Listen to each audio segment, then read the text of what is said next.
Selamat berjumpa kembali dengan kami, channel Film Legenda Nusantara. Dalam channel ini, kami akan menyajikan cerita-cerita legenda, cerita-cerita sejarah Nusantara, kejayaan Nusantara.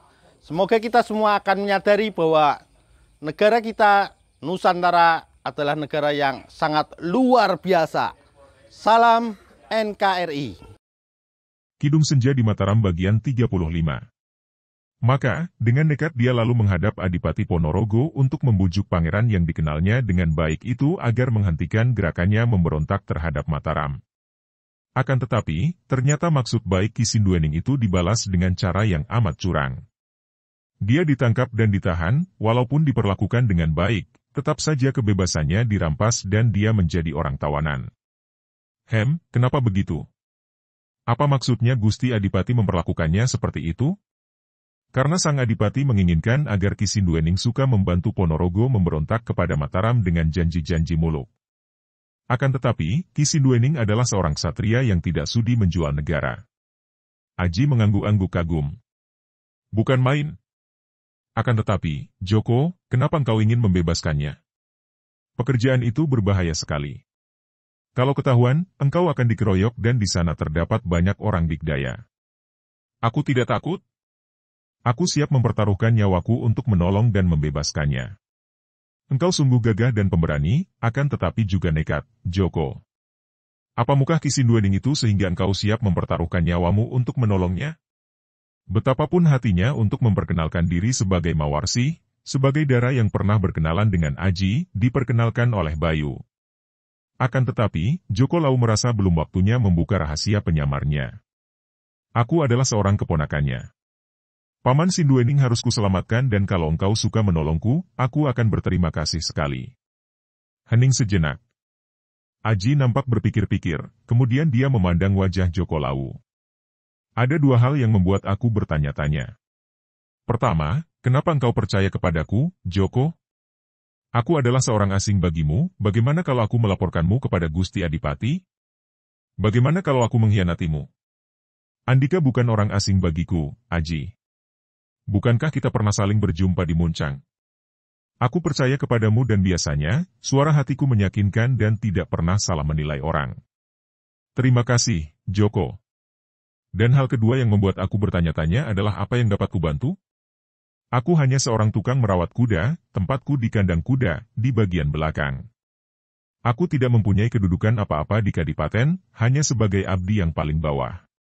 Bagaimana mungkin aku dapat menolong engkau yang mempunyai niat melakukan pekerjaan yang demikian berbahaya dan penting? Aku tidak minta banyak darimu, Aji. Cukuplah kalau engkau suka membawaku ke Kadipaten, membantu aku agar aku dapat memasuki istana sang Adipati. Setelah itu, aku akan bekerja sendiri, dan andai kata aku gagal, aku tidak akan melibatkan dirimu. Aji. Aji mengangguk-angguk.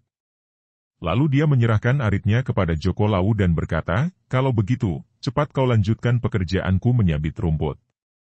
Penuhi sampai 4 keranjang ini, aku akan mengurus kuda-kudaku. Setelah cuaca gelap, kau ikut aku ke Kadipaten sambil memikul keranjang rumput. Engkau menjadi langgananku mencarikan rumput untuk kuda-kuda di Kadipaten. Joko Lau girang sekali. Dia tahu sudah akan maksud Aji yang hendak membawanya memasuki Kadipaten sebagai seorang penjual rumput untuk kuda-kuda di Kadipaten. Pikiran yang bagus sekali. Dan dia pun mengerahkan tenaganya, dengan cepatnya dia menyabit rumput dan memenuhi 4 keranjang rumput. Setelah senja lewat, Aji mengajak Joko Lau untuk mengantarkan rumput yang dipikulnya ke Kadipaten. Benar saja para penjaga yang telah mengenal baik Aji peraat kuda, tidak menaruh curiga ketika melihat seorang pemuda lain memikul keranjang penuh rumput memasuki pintu gerbang dan langsung menuju ke kandang kuda di belakang melalui jalan samping dekat taman. Malam hampir tiba, cuaca sudah remang-remang. Memang seringkali terdapat penjual rumput diajak oleh Aji mengantar rumput ke kandang kuda maka kemunculan Joko Lau sama sekali tidak menimbulkan kecurigaan. Bahkan tak seorang pun penjaga bertanya-tanya, dan mungkin juga tidak ada yang mengingatnya lagi.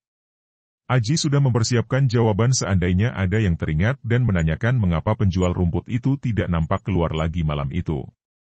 Dia akan menjawab bahwa penjual rumput itu adalah seorang kenalannya yang akan dimintai tolong untuk membantunya membersihkan kandang, maka ditahannya agar menginap di situ bersama dia.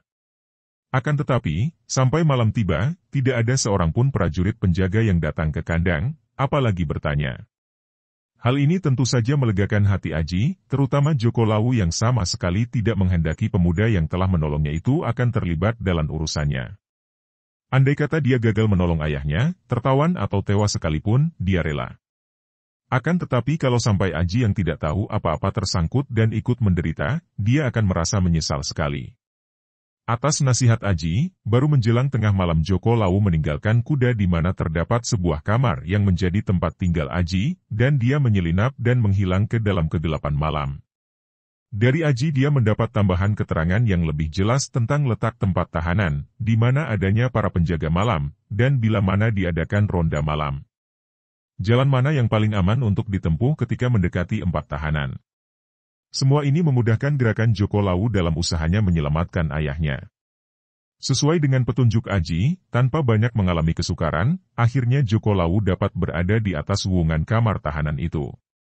Seperti yang telah direncanakan sesuai dengan petunjuk Aji, dia mendekam di wuungan sambil mengamati gerakan di bawah sana. Ada belasan orang penjaga di luar tempat tahanan, ada yang sedang santai mengobrol, ada pula yang melenggut karena kantuk, ada yang merokok dan sebagainya. Menjelang tengah malam itu, tepat seperti yang didengarkan dari keterangan Aji, nampak 12 orang penjaga baru datang menggantikan penjaga yang sudah berjaga sejak sore tadi. Untung dia tahu akan hal itu dan tidak tergesa bergerak, karena kalau hal itu terjadi, tentu akan ketahuan para penjaga baru sehingga dia harus menghadapi 2 losin penjaga. Setelah penggantian penjaga selesai, selosin prajurit yang diganti pergi meninggalkan tempat itu dan selosin yang baru mulai melakukan tugas mereka. 4 orang di antara mereka berangkat melakukan perondaan sehingga di tempat itu tinggal 8 orang prajurit yang berjaga. Inilah kesempatan yang dinanti-nantinya. Dia sudah mempersiapkan sekantung batu-batu kecil sebesar telur ayam. Menyerang mereka dengan batu hanya akan menimbulkan kegaduhan karena tidak mungkin merobohkan mereka dengan sambitan batu dengan serentak. Lebih baik meninggalkan tempat penjagaan yang hanya diterangi sebuah lampu gantung. Kedua tangan Joko Lawu bergerak menyambit-nyambitkan batu ke kanan-kiri. Dia mencoba untuk melihat reaksi mereka. Terdengar suara gaduh di kanan-kiri akibat sambitan batu. Apa itu? Mari kita lihat. 2 orang segera pergi ke kanan dan 2 orang ke kiri. Joko Lawu menyambit lagi ke sana-sini dan 4 orang sisanya berpencaran melakukan pencarian di sekitar tempat itu. Tentu saja mereka tidak menemukan sesuatu dan mereka berkumpul lagi di depan pintu rumah tahanan. Heran, suara apa sih yang ribut-ribut tadi? Seperti ada yang menyabiti dengan batu. Tapi tidak nampak seorang pun. Jangan-jangan setan. Jangan membikin takut saja. Ini kan malam Jumat. Orang tertua di antara mereka, yang menjadi kepala jaga, menggerakkan tangan kehilangan kesabarannya. Sudah, jangan ribut sendiri. Lebih baik sekarang periksa apakah tawanan yang kita jaga masih berada di dalam. Itu yang terpenting. Dia lalu mengambil sebuah kunci besar yang tergantung di paku dinding, lalu menggunakan kunci itu untuk membuka gembok yang dipasang di pintu tempat tahanan. Itulah yang dicari Joko Lawu. Sekarang dia tahu di mana kunci itu disimpan. Sederhana saja. Tergantung di paku yang menancap di dinding di sudut. Dia memperhatikan cara penjaga itu membuka gembok dan daun pintu tempat tahanan. 2 orang penjaga, dengan tombak di tangan, memasuki pintu itu. Dia tidak melihat ayahnya, juga tidak mendengar suaranya. Akan tetapi, 2 orang penjaga itu tidak lama keluar lagi dengan wajah lega. Dia tidur, keadaan aman, kata si kepala jaga dan daun pintu tempat tahanan itu ditutup dan digembok lagi. Dengan hati girang Joko Lawu melihat betapa kunci itu digantung lagi di tempat semula dan agaknya para penjaga sudah melupakan lagi peristiwa tadi. Mereka mengobrol dengan santai. Kurang lebih setengah jam, rombongan peronda pertama dari 4 orang itu datang dan melapor kepada kepala jaga bahwa semua dalam keadaan aman. Kedatangan 4 orang peronda ini memancing percakapan tentang kegaduhan tadi dan kini mereka semua bertanya-tanya suara apakah tadi. Joko Lawu tetap mengintai dengan sabar. Dia tetap mencari kesempatan terbaik untuk turun tangan.